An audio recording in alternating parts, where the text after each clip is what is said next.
October 3, 1950. China issues its final warning through India's ambassador. If American forces cross the 38th parallel and advance toward the Chinese border, China will intervene. The message is clear, direct, and official. In Tokyo, MacArthur reads the warning and dismisses it as bluff from a weak nation that would not dare confront American military power. In Beijing, Mao Zedong waits for MacArthur's response, and when American forces cross into North Korea anyway, what Mao says reveals a leader who has just watched his enemy make the fatal mistake he was hoping for. Mao's words are not anger or surprise. They are cold satisfaction that MacArthur's arrogance has created the perfect conditions for China to intervene with strategic advantage. The warning was not a bluff.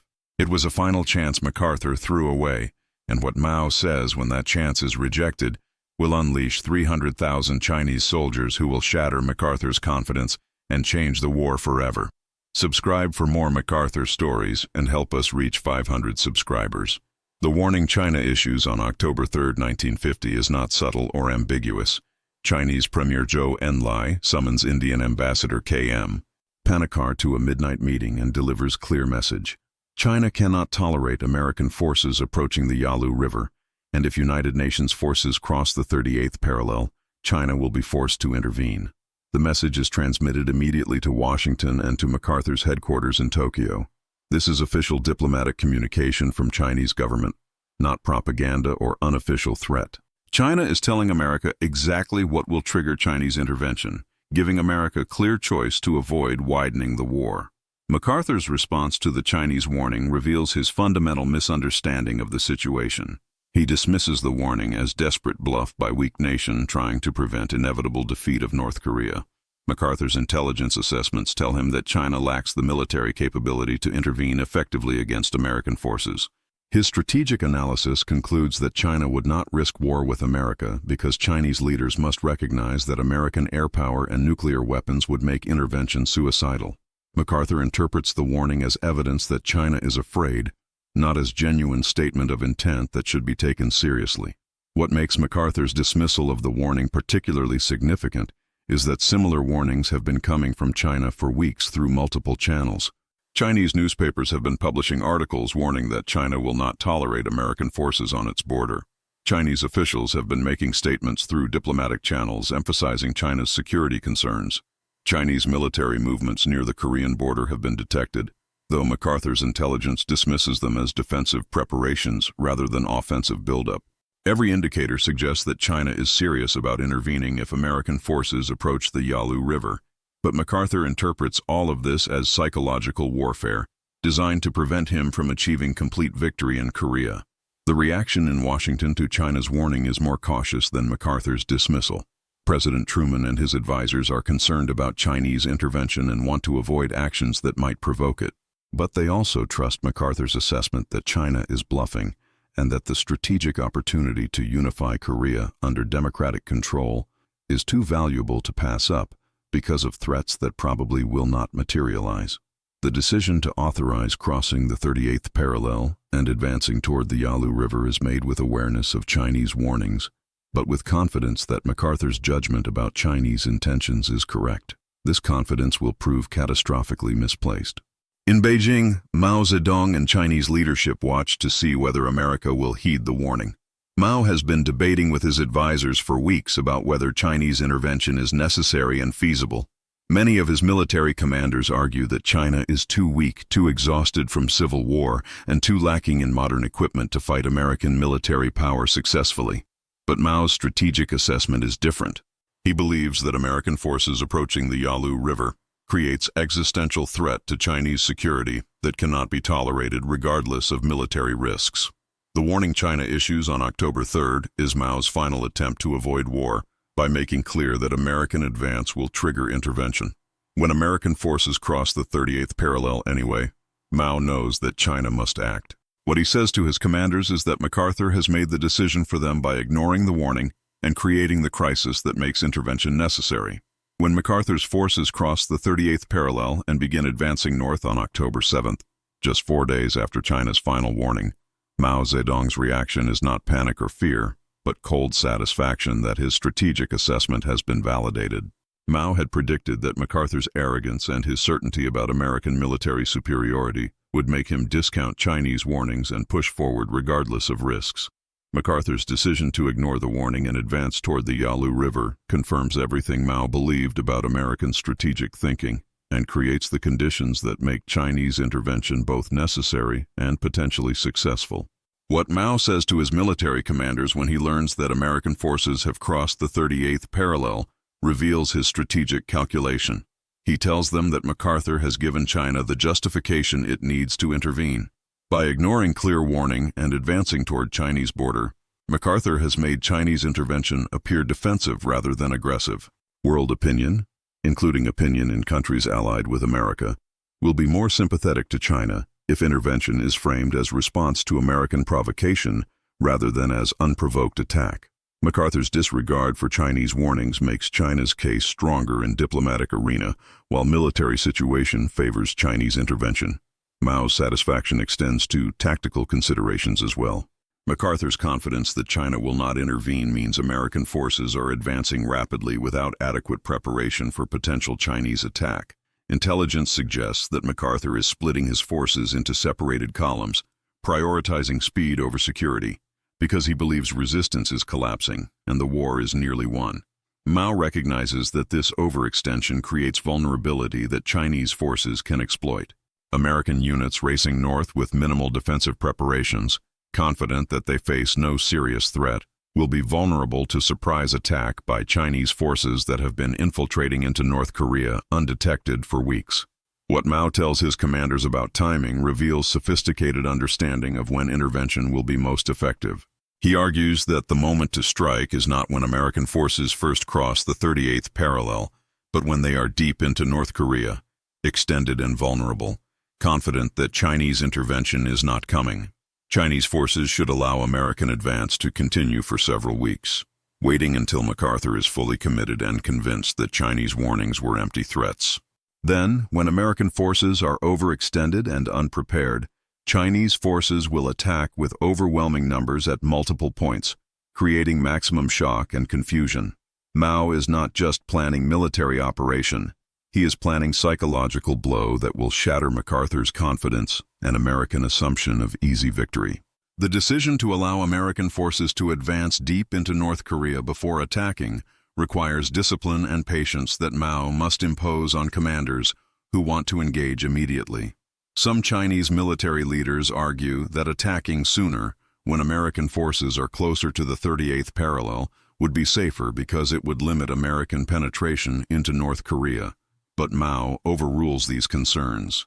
He tells his commanders that the deeper MacArthur advances, the more vulnerable his forces become, and the more devastating Chinese attack will be. Mao wants MacArthur to commit fully to the advance, to become completely convinced that Chinese intervention is not coming, so that when Chinese attack does come, it will catch American forces in worst possible position psychologically and tactically. If you're discovering how MacArthur's decisions led to unexpected consequences, subscribe to help us reach 500 subscribers. While MacArthur's forces advance confidently through North Korea during October, convinced that Chinese intervention is not coming, Mao is orchestrating massive military operation that will catch American forces completely by surprise. Over several weeks, approximately 300,000 Chinese soldiers cross the Yalu River and infiltrate into North Korea using tactics specifically designed to avoid American aerial reconnaissance and intelligence detection. Chinese forces move only at night, hide in villages and mountain caves during daylight, and maintain strict radio silence to prevent American signals intelligence from detecting their presence. This infiltration represents one of the most successful deception operations in military history. What Mao says to his commanders about the infiltration reveals his understanding of American weaknesses. He tells them that American forces depend on technology and air power to provide intelligence about enemy movements. If Chinese forces can avoid aerial detection by moving at night and hiding during day, American commanders will not believe large-scale Chinese intervention is occurring even when ground units begin encountering Chinese soldiers. Mao predicts that MacArthur's headquarters will interpret initial reports of Chinese forces as evidence of small volunteer units rather than major military operation, because MacArthur is so convinced that large-scale intervention is impossible. The tactics Mao orders for the coming battle are designed to exploit American psychological vulnerabilities as well as tactical weaknesses. Chinese forces are instructed to infiltrate close to American positions before attacking, getting inside American defensive lines before American firepower can be brought to bear effectively. Night attacks and close combat will neutralize American advantages in air support and artillery. Chinese forces are told to accept casualties that American forces would consider unacceptable, because Chinese strategic objective is not to minimize casualties, but to destroy American will to continue fighting by demonstrating that American technological superiority cannot guarantee victory against a determined enemy willing to sacrifice. Mao's instructions to his commanders emphasize that the goal is not just tactical victory, but strategic demonstration that will change how the war is understood.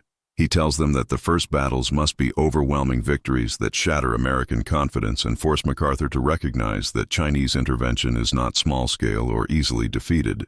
Chinese forces must surround and destroy American units, creating a sense of crisis that forces American leadership to question MacArthur's strategy and judgment.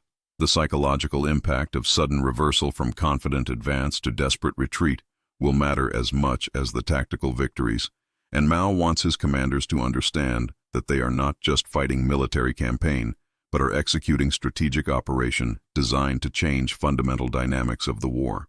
What makes Mao's preparation particularly impressive is the logistical achievement of moving 300,000 soldiers across the Yalu River and positioning them throughout North Korea without American intelligence detecting the scale of the operation. Chinese soldiers carry minimal supplies and plan to capture American equipment and food. They dig extensive tunnel systems and hide in caves to avoid aerial detection. They maintain discipline that prevents accidental exposure of their positions. All of this is accomplished while MacArthur's headquarters is confidently reporting that Chinese intervention is not occurring and that the war will be won within weeks. Mao's ability to execute this massive deception operation demonstrates both Chinese military competence and American intelligence failure, driven by MacArthur's certainty that his assessment must be correct. On November 25, 1950, Chinese forces launched coordinated attacks across the entire Korean front, striking American and United Nations forces that are completely unprepared for the scale and intensity of the assault. Mao has timed the attack perfectly. American forces are deep into North Korea, separated into columns that cannot easily support each other, confident that the war is nearly won. The psychological and tactical shock is devastating. Within hours, American commanders are reporting being surrounded by overwhelming Chinese forces that seem to have appeared from nowhere. The confident advance that MacArthur promised would end the war by Christmas transforms into desperate fight for survival. What Mao says when he receives initial reports of the attack's success reveals his satisfaction that his strategy has worked exactly as planned. He tells his commanders that the Americans have been caught completely by surprise, just as he predicted. MacArthur's certainty that Chinese intervention would not occur, or that if it did occur it would be easily defeated, has created the conditions for Chinese tactical success. American forces are fighting battles they did not expect to fight against enemy they believed was not present. The psychological impact of this reversal is as important as the tactical victories, and Mao recognizes that MacArthur's reputation for strategic genius is being destroyed in the frozen Korean mountains. The specific battles that unfold over the following weeks demonstrate the effectiveness of Mao's strategy. At the Chosin Reservoir, American Marines find themselves surrounded by Chinese forces in terrain and weather conditions that test human endurance. The fighting is brutal and the casualties are heavy, but the Marines fight their way back toward the coast in what becomes longest fighting retreat in American military history. Other American and United Nations units are less fortunate, being overrun or forced to abandon equipment and positions that took weeks to capture. MacArthur's promise that soldiers would be home by Christmas becomes bitter irony as American forces fight simply to avoid being pushed off the Korean peninsula entirely.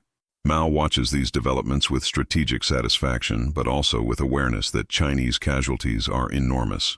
Chinese forces are suffering horrific losses from American firepower, from the brutal winter conditions, and from logistical challenges of supplying forces deep in Korean territory. But Mao's strategic calculation accepts these casualties as necessary price for achieving larger objectives. He has demonstrated that American military power has limits, that technological superiority does not guarantee victory, and that determined enemy willing to accept casualties can fight American forces to stalemate despite overwhelming American advantages in equipment and firepower. These strategic achievements justify the terrible human cost from Mao's perspective. What Mao says about MacArthur during this period reveals a combination of satisfaction and contempt. He notes that MacArthur's arrogance and his refusal to take Chinese warnings seriously created the conditions for Chinese success. MacArthur's strategic genius, which produced the Incheon landing, has been negated by his inability to imagine that his assumptions might be wrong. Mao tells his commanders that MacArthur's downfall demonstrates the danger of certainty untempered by humility, and that American military power, while formidable, can be defeated by strategy that exploits American psychological and tactical weaknesses. The warning that MacArthur ignored was not bluff, but genuine statement of Chinese intent, and MacArthur's dismissal of that warning has cost him the war he thought he had already won. What Mao said when MacArthur ignored China's final warning was vindicated completely by the events of late November and December 1950. The Chinese intervention that MacArthur swore was impossible happened exactly as China had warned it would. The military disaster that followed proved that Mao's strategic assessment was more accurate than MacArthur's confident predictions. The warning was not propaganda or bluff, but genuine communication of Chinese intentions that MacArthur dismissed because it contradicted his assumptions about Chinese military capability and Chinese willingness to confront American power. The cost of ignoring that warning was paid in American casualties and in the shattering of MacArthur's reputation for strategic genius. The immediate consequences of MacArthur's dismissal of China's warning shaped the remainder of the Korean War and his own career. American forces were pushed back from the Yalu River to positions near the 38th parallel in fighting that cost thousands of lives. MacArthur's confident predictions of easy victory were replaced by desperate attempts to stabilize military situation and prevent complete disaster. His advocacy for expanding the war to China, for using nuclear weapons, and for removing political restrictions on military operations led directly to his firing by President Truman in April 1951. All of this traced back to the moment in early October when MacArthur dismissed China's final warning and ordered the advance that provoked exactly the intervention he insisted would not happen. The broader strategic lesson from Mao's warning and MacArthur's dismissal of it is about the danger of certainty in strategic assessment. MacArthur was so confident in his judgment that Chinese intervention was unlikely or would be easily defeated that he could not seriously consider the possibility that he might be wrong. Every piece of evidence that contradicted his assessment was reinterpreted to fit his conclusions. Chinese warnings were dismissed as bluffs. Intelligence reports of Chinese troop movements were explained away as defensive preparations. Reports from frontline units encountering Chinese soldiers were minimized as evidence of small volunteer units. This pattern of confirmation bias, where evidence is interpreted to support pre-existing conclusions rather than being evaluated objectively, created the strategic blindness that made MacArthur vulnerable to surprise that more humble assessment would have anticipated. Mao's vindication through the success of Chinese intervention established his reputation as strategic thinker who understood how to fight asymmetric conflicts against technologically superior enemies.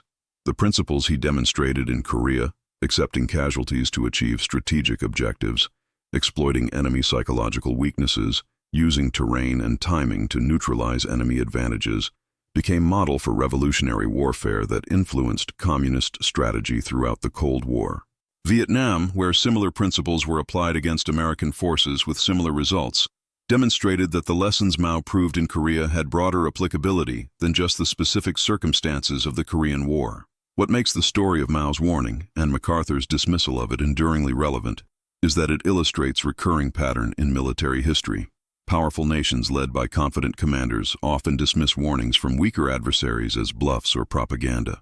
The assumption that technological superiority and military power translate automatically into strategic success leads to underestimation of adversaries who understand their own strengths and who are willing to accept costs that the more powerful nation is not prepared to pay. MacArthur's certainty that China would not intervene, or that if China did intervene, American forces would easily defeat them, represented this pattern of overconfidence that has led to strategic surprises throughout history. Mao's warning was not empty threat, but accurate statement of Chinese intentions and capabilities. And MacArthur's dismissal of that warning demonstrated the danger of allowing confidence to override objective assessment of adversary capabilities and resolve. Subscribe to discover more moments when MacArthur's certainty met unexpected reality.